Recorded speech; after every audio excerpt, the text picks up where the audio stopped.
Vamos à palavra? Você pode ficar de pé mais uma vez? Que horas que acaba o culto?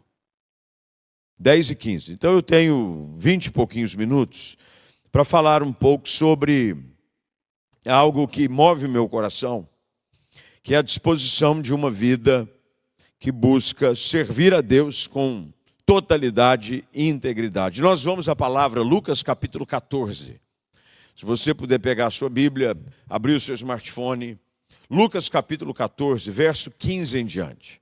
É uma parábola de Jesus, e toda parábola de Jesus tem um princípio do reino que Deus, em Jesus, quer compartilhar. Toda parábola não é apenas uma história, é um princípio do reino de Deus.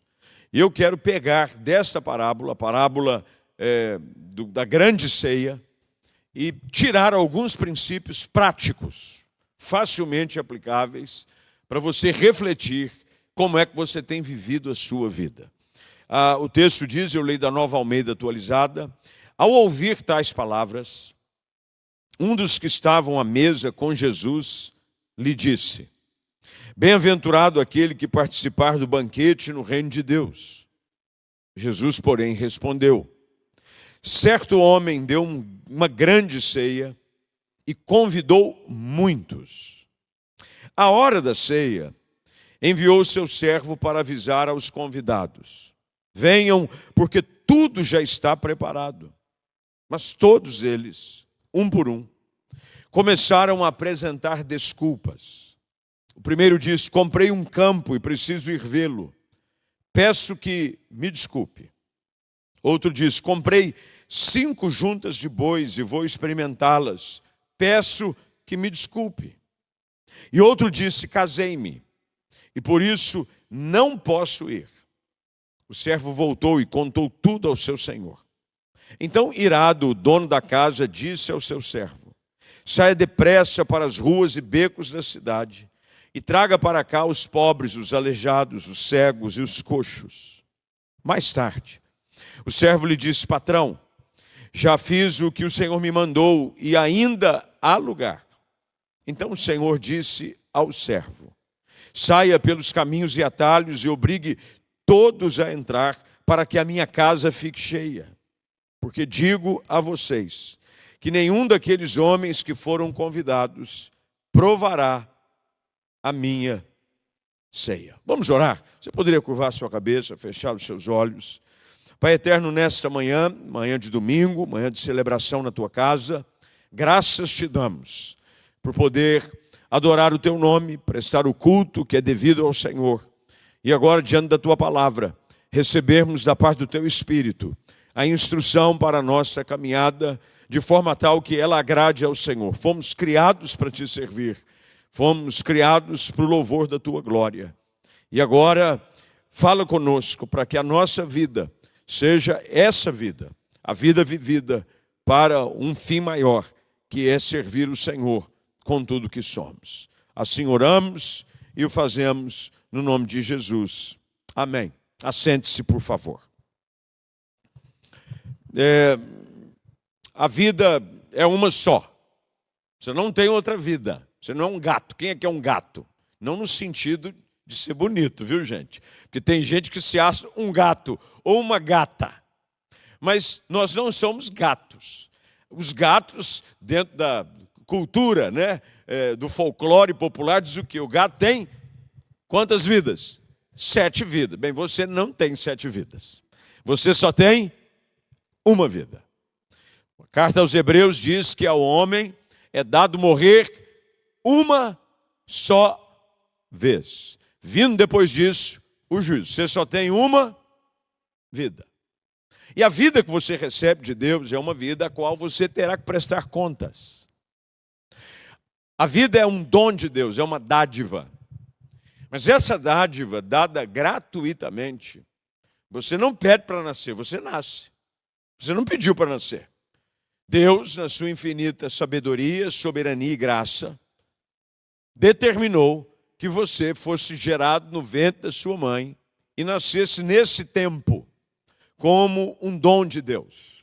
A sua vida é uma dádiva divina. Por isso que Jó, quando chorava a perda dos seus filhos, disse: o Senhor deu, o Senhor tomou, bendito seja o nome do Senhor. O Senhor deu, a vida foi dada por Deus, o sopro da vida. Mas com essa vida que nós recebemos do Senhor, há uma grande responsabilidade de como vamos viver essa vida. Porque um dia prestaremos conta de como vivemos essa vida.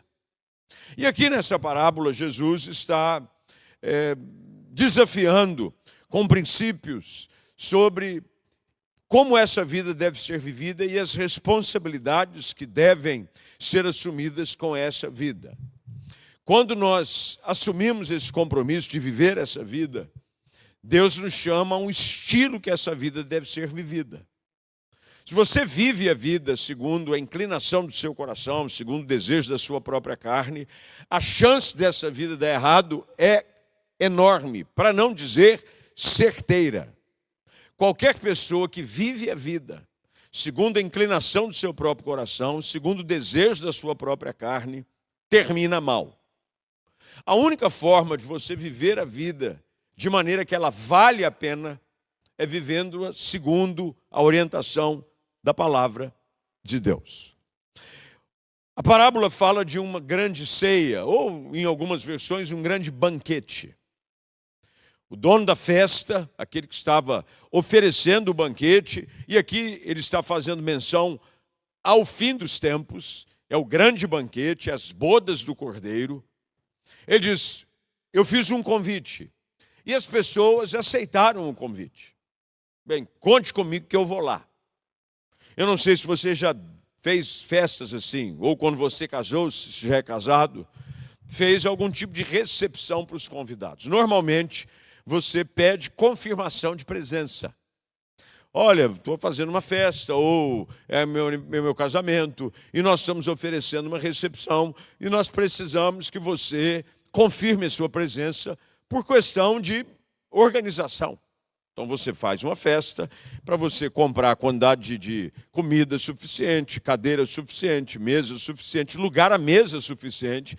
Você pede que para as pessoas confirmem presença. Bem, normalmente se você vai, você confirma a sua presença. Agora imagine você se, ao confirmar a presença, de repente você decide arrumar uma desculpa que não vai mais estar. Bem, é sobre isso que Jesus está falando. Ele diz: olha, eu fiz um grande convite, o convite para a mesa do rei, o convite para uma vida de celebração na presença do Senhor. Mas o problema é de que todos os que haviam confirmado presença e disseram que ali estariam, começaram com desculpas. Olhe para o texto, por gentileza, e é importante que você mantenha a sua Bíblia aberta, porque o texto diz assim, claramente, versículo 18: todos eles, um por um, começaram a dar desculpas. Dentro dessa afirmação, que são palavras de Jesus, preste bem atenção, são palavras de Jesus.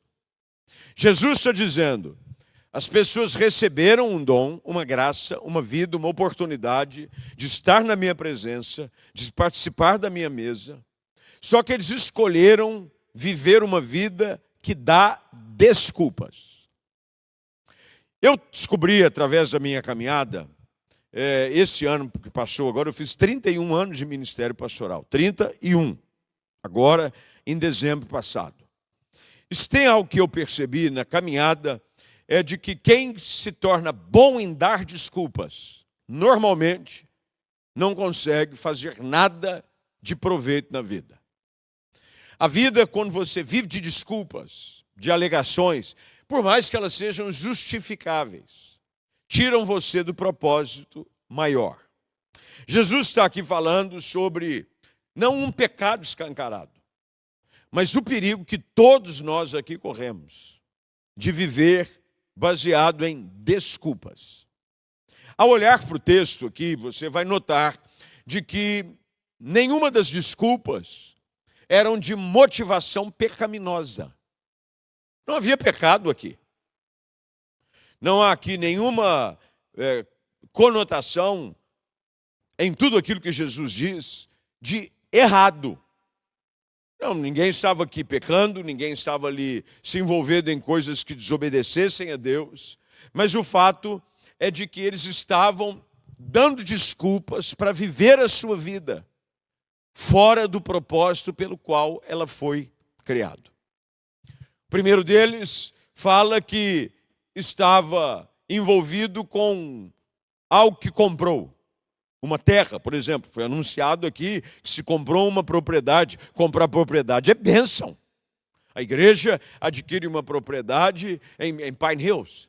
Pine Hills, e vai amanhã assinar os documentos. Glória a Jesus. Amém? Errado? Não. Nós ouvimos aqui Jesus de que um disse que foi e comprou cabeça de boi. Bem, é como se você hoje atualizasse isso para comprar um carro. Comprar carro errado?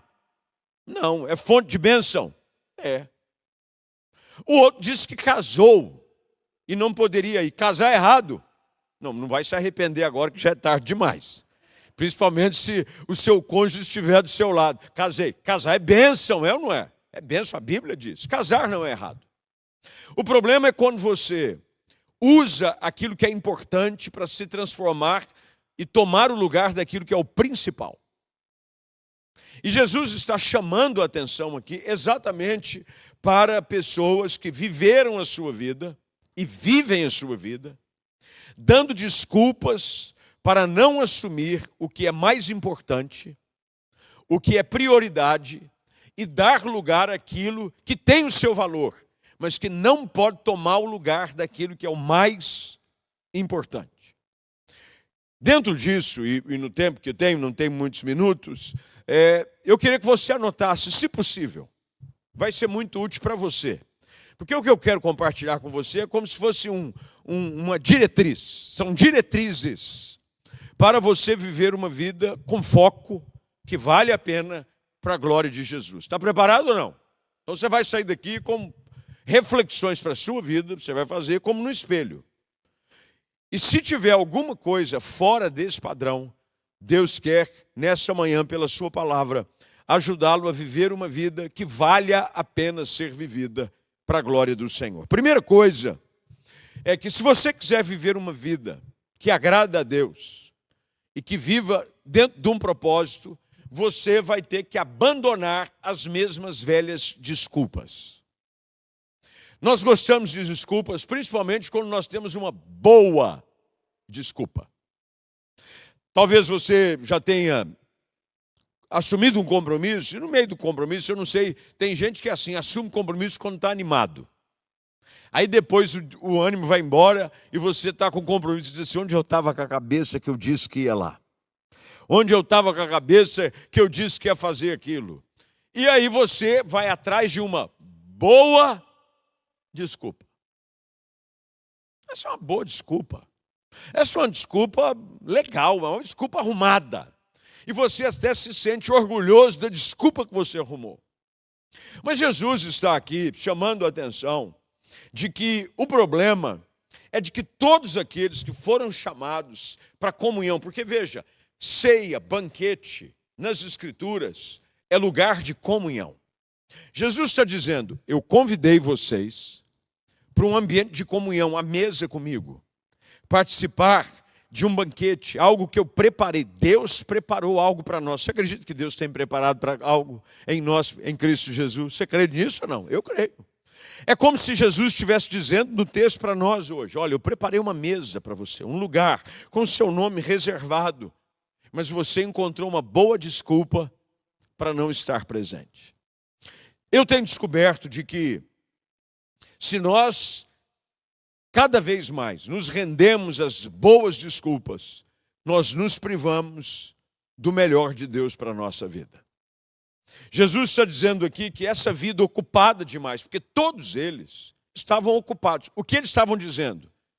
Eu tenho coisa para fazer, eu estou ocupado, seja com a compra de um terreno, com o cuidado de uma terra, com um casamento, com família, porque família é bênção. Ocupado com todas essas coisas, e eu não posso estar no lugar onde o Senhor me convidou para estar. Isso é muito importante e perigoso. Porque o desejo do Senhor é ter comunhão conosco. Ele nos convida a um convite contínuo da palavra, pela voz do Espírito, da comunhão, de estarmos juntos. E se nós nos rendermos às boas desculpas, nós ficaremos de fora do lugar da comunhão e do relacionamento com Jesus. O reino de Deus, ele não é contra trabalho, contra família, contra projetos. Tudo isso é bênção.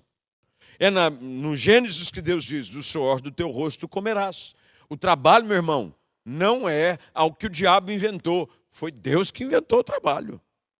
E tem gente que tem aquela teologia escatológica escapista. Não vejo a hora do céu chegar para eu não fazer mais nada. Conhece gente assim? Oh, glória a Deus! Quando Jesus voltar, eu vou aposentar.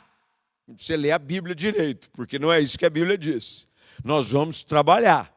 É que nós vamos trabalhar e não vamos cansar. É que nós vamos trabalhar e o nosso corpo não vai se esgotar. Trabalhar é bênção. Ter as coisas é bênção. É do trono de Deus flui toda fonte de bondade. Os recursos que vêm para as nossas mãos são do Senhor.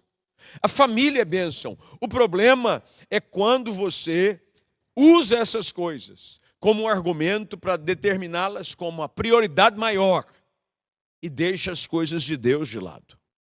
Uma vida que vale a pena ser vivida é uma vida em que você não permite com que nada tire o foco principal da sua existência, que é estar em comunhão com Deus.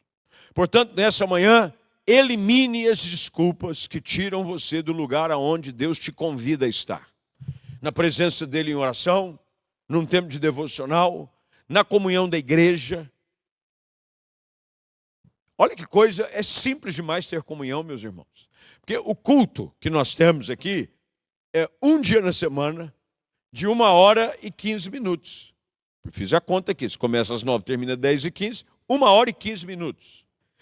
Deus está dizendo, você tem todo o tempo da semana para você fazer o que você bem entender.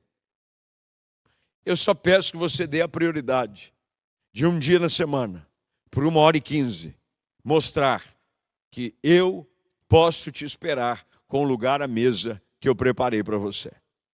Prioridades, nós precisamos parar de dar desculpa. Você já percebeu de que tudo aquilo que você quer, você faz, você arruma tempo? Quando algo te interessa, quando algo te tem valor, você não mede distâncias, você dá um jeito de ocupar horário e espaço, porque lhe é importante. Nós precisamos entender de que a vida, nós não somos gatos, só tem uma vida. Ela foi criada para ser vivida para a glória de Deus. Pare de dar desculpa. Segunda coisa para a gente aprender aqui. Comece a reafirmar prioridades corretas todos os dias. A Bíblia diz de que os convidados começaram a se recusar. O senhor da casa começa a perguntar. Aquele que disse que viria, aquele que disse que estaria, aquele outro que confirmou presença. Quando eles começaram a dar desculpas, olha que coisa interessante. O dono da casa, ele não cancelou o banquete. Deixa eu dizer algo para você. Deus não vai cancelar a festa só porque você não vai aparecer. A festa vai acontecer. É sua prioridade decidir se vai estar na festa ou não. O culto não vai ser cancelado se você não aparecer. O culto vai continuar. Mas quem vai perder não é o culto, muito menos Deus. É você. Quando você não está na presença de Deus, quem perde é só você. Quando eu não estou na presença do Senhor, quando eu não participo de um culto, eu não estou prejudicando a igreja, eu não estou prejudicando a Deus. Tem gente que às vezes diz, vou colocar Deus de castigo, vou ficar um mês sem ir. Deus vai ver como é. Meu irmão, quem está perdendo é você. Deus vive sem você. Você é que não vive sem Deus. Defina as prioridades. Diante disso, há uma urgência de Deus. Veja que a parábola fala de um Deus que quer ver a casa cheia. Há um desejo do Senhor em ter comunhão conosco. Deus deseja ter comunhão conosco. Mas se você não quiser ter comunhão com Ele, Deus não te obriga. Deus convida outro. Isso é terrível ouvir, porque isso às vezes mexe conosco. Como assim? Deus vai me trocar? Não, Deus não troca ninguém. Mas Deus não quer lugar vazio à mesa dele. E se você não sentar, outro vai sentar. E se você não ocupar o seu lugar, outro vem e ocupa. Porque o reino de Deus é um convite a todos. É por isso que quando você vai ao texto de Apocalipse, Jesus está dizendo: eis que estou à porta e bato. Se você abrir, eu entro, sento à mesa, como com você, faço ali morada. E se você não abrir, Deus vai bater na porta de outro, até que o outro abra a porta e tenha comunhão. O texto aqui, ele nos mostra que Deus não paralisa a sua obra por causa da recusa de alguns. A obra vai ser feita. Agora você tem o privilégio de participar da obra. Deus vai fazer.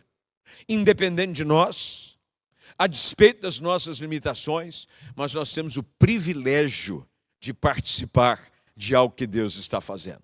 É lindo ouvir aqui o testemunho que o pastor Melvin deu sobre o trabalho, de como tem acontecido, a dedicação do pastor com a sua família, de todos que têm chegado. Somos privilegiados de fazer parte do que Deus está fazendo aqui.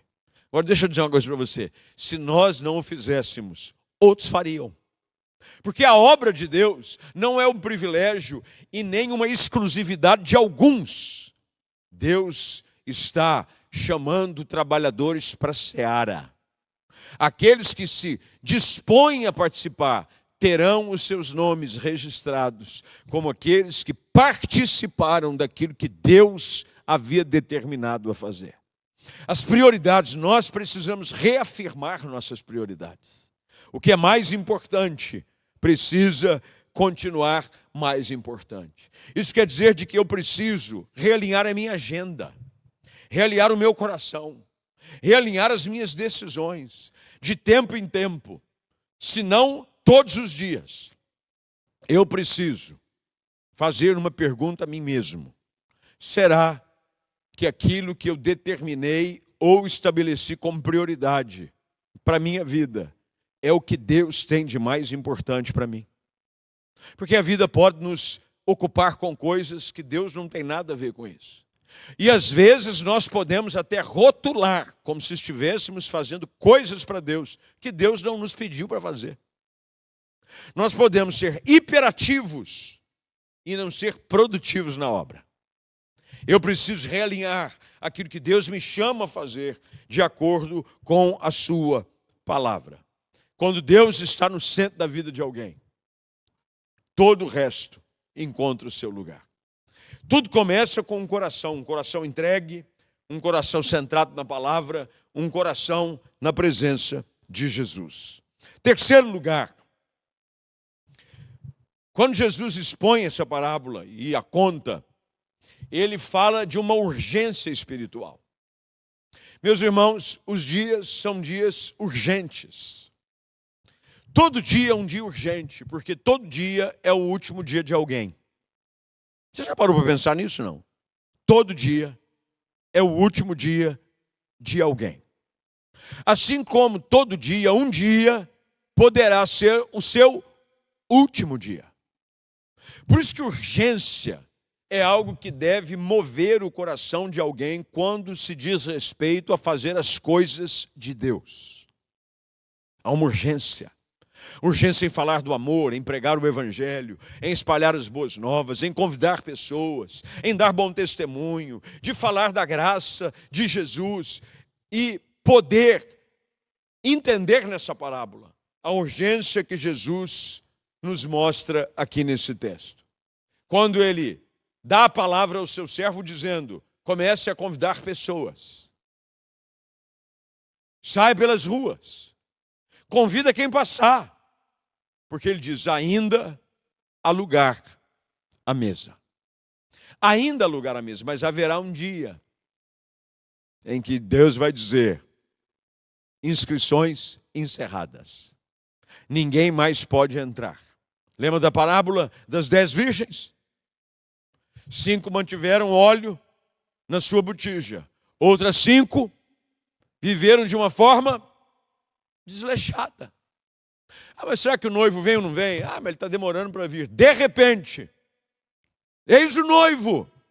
E as 5 chamadas de virgens ou noivas imprudentes começaram a querer de última hora a colocar a vida em ordem, a tentar um pouquinho de óleo para poder manter a sua lamparina acesa. Deus disse: perdeu, já foi, não há mais tempo. Há um senso de urgência, o qual a nossa vida precisa ser vivida. Viva todos os dias como se fosse o seu último dia, com as prioridades corretas, proclamando, colocando Deus em primeiro lugar, servindo a Deus, servindo pessoas, fazendo algo que Deus possa olhar para você e você possa viver todos os dias de forma intensa para a glória de Jesus. Esse é o chamado de Deus para nós. Eu sei que todos nós aqui temos responsabilidades, todos nós aqui temos compromissos, todos nós temos boas desculpas para dar. Mas o que Deus nos chama nessa palavra, nessa manhã, é de que você pode fazer tudo isso. Não há aqui em nenhum momento uma repreensão de Jesus quanto àquele que casou-se, quanto àquele que comprou uma terra, quanto àquele que estava trabalhando as juntas de bois que ele havia comprado. Ele disse: larga-se para lá, queima os bois, vende a terra, larga dessa mulher. Jesus não disse isso. Jesus disse: você pode fazer todas essas coisas, não há problema nenhum, contanto que a sua prioridade continue sendo a comunhão com Deus. Se a sua prioridade for comunhão com o Senhor, vida no Espírito, relacionamento com a palavra, vida em comunhão na igreja, sabe o que vai acontecer? Tudo aquilo que você definia antes como prioridade vai ser muito mais abençoado. O campo vai ser maior. As juntas de bois vão multiplicar. O teu casamento vai melhorar. Porque quando você busca em primeiro lugar o reino de Deus, a sua justiça, todas as demais coisas ser-lhe-ão acrescentadas. Ponha Deus em primeiro lugar. Coloque Deus na prioridade da sua lista. A minha comunhão com o Espírito, a minha vida de santidade, o meu relacionamento com Jesus, o meu tempo de comunhão com a igreja. Isso é prioridade. E o mais, Deus vai acrescentar. E Deus vai me fazer viver de forma intensa uma vida que vale a pena ser vivida para a glória de Jesus. Amém. 10h15, britânico. Fica de pé, deixa eu orar com você. Curve sua cabeça, feche seus olhos. Eu queria, nesse tempo, nos pouquíssimos minutos que temos, se ainda o temos, levar você a refletir sobre a sua vida. Lembre-se, a vida é sua e é você que responderá por ela. As responsabilidades e as desculpas é você que as dá. Você não vai poder terceirizar. Não, mas é o que fizeram, é você. Deus te deu a vida e você terá que prestar contas da sua vida. E hoje de manhã, quem sabe Deus te trouxe aqui diante dessa palavra para fazê-lo refletir sobre quais têm sido as suas desculpas, quais são as prioridades que têm regido a sua caminhada. E eu queria dar um tempo a você, para você falar com Deus, para você dizer: ó Deus, me ajuda a abandonar as mesmas velhas desculpas. E o tempo vai passando e a comunhão não é real. O tempo vai passando e eu estou mais ocupado com as coisas deste mundo, com as coisas da minha vida, com aquilo que eu valorizo como sendo mais importante. E eu tenho deixado o meu lugar, a mesa de comunhão contigo, vazio. Mas hoje eu quero mudar isso. Eu quero garantir o meu lugar. O Senhor já me fez um convite. Somos convidados pela graça. E hoje eu atendo o convite da graça de viver em comunhão com o Senhor. Com a tua cabeça curvada e os teus olhos fechados. Se o Espírito de Deus falou contigo nessa manhã, eu quero te dar uma oportunidade. O altar do Senhor é o lugar onde nós realinhamos a nossa vida com aquilo que Deus tem para nós. E se você ouviu essa palavra e ela é sobre seu coração, Quem sabe é hora de você pedir licença do seu lugar, vir a este altar e dizer: Senhor, eu hoje quero realinhar a minha vida com o teu propósito. Me ajuda nessa manhã a colocar a minha vida dentro daquilo que o Senhor estabelece como sendo regra. Eu quero abandonar as desculpas. Eu quero viver para a tua glória. Eu quero viver a minha vida como sendo contada e ela seja válida para a tua glória. Se Deus falou, vem para cá, não espera ninguém sair, é você e Deus. É você e Deus. Quem vai prestar contas é você e Deus. Não é quem está do seu lado, não é quem está à sua frente, não é quem está atrás de você, é você e Deus. Deus tem dado para você mais um dia. Hoje é o dia que o Senhor fez, diz a palavra. Eu devo me alegrar e me regozijar nele. O sopro da vida, viver para a glória, viver com propósito, é o que Deus nos chama. Venha para cá, dobre o seu joelho, antes de nós orarmos e você poder sair daqui para ir fazer as suas coisas. Você tem talvez um dia cheio, um dia de trabalho, um dia de responsabilidades, mas Deus te chama aqui, pelo menos por alguns poucos minutos ou segundos, para você vir e dizer: Senhor, me ajuda a viver a minha vida com a centralidade na tua palavra. Que eu não viva para mim mesmo, mas que eu viva para o Senhor. Que as palavras dos meus lábios e o meditar do meu coração sejam para ti, sejam para a tua glória. Que o meu respirar, que o meu caminhar sejam vividos com prioridade para te louvar e para te servir. Nessa manhã, Senhor, aqui estamos como parte do teu povo, tua igreja. E diante da tua palavra, somos desafiados a abandonar as desculpas. Temos tantas boas desculpas. Às vezes nos transformamos em especialistas em dar desculpas. Mas o reino de Deus não será ocupado por aqueles que viveram de desculpas. Será ocupado por aqueles que reconheceram e viveram diante das prioridades estabelecidas pela tua palavra. Ajuda-nos nessa manhã a sermos gente comprometida com o teu reino, com a tua palavra, comprometida com o teu chamado. Que o mais importante seja ter comunhão contigo. Ajuda-nos a não ser como Marta, a estar ocupados e perder a comunhão de estar aos teus pés. O tempo mais importante, que a nossa vida seja contada e válida, como tendo sido vivida com aquilo que o Senhor estabeleceu que ela deve ser vivida. Ajuda-nos, Senhor. Tira de nós as distrações, as desculpas, e que possamos viver como igreja, como indivíduos, fazendo a tua obra, para fazer o melhor para ti. Oramos assim, em nome de Jesus. Amém e amém. Graças a Deus. Deus te abençoe para a glória do Senhor. Obrigado, Xará. Xará, né? Que Deus abençoe. Há lugar ainda, hein? Há lugar ainda. E eu quero convidar você. Vou fazer um convite, ó. Hoje às 6h, você precisa estar lá em Clermont com o pastor Silas. Vem aqui, pastor Silas.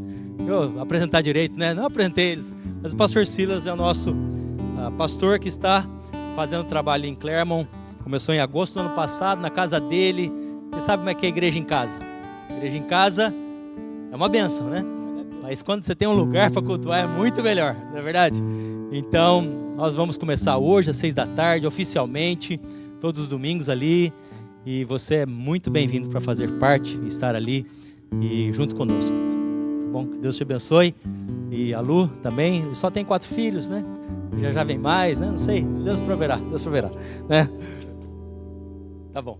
E depois, se você quiser o livro do pastor Flávio, tem lá na recepção, custa $20, você pode pegar e levar para casa. Tá bom? Levante suas mãos, receba a bênção do Senhor nesta manhã.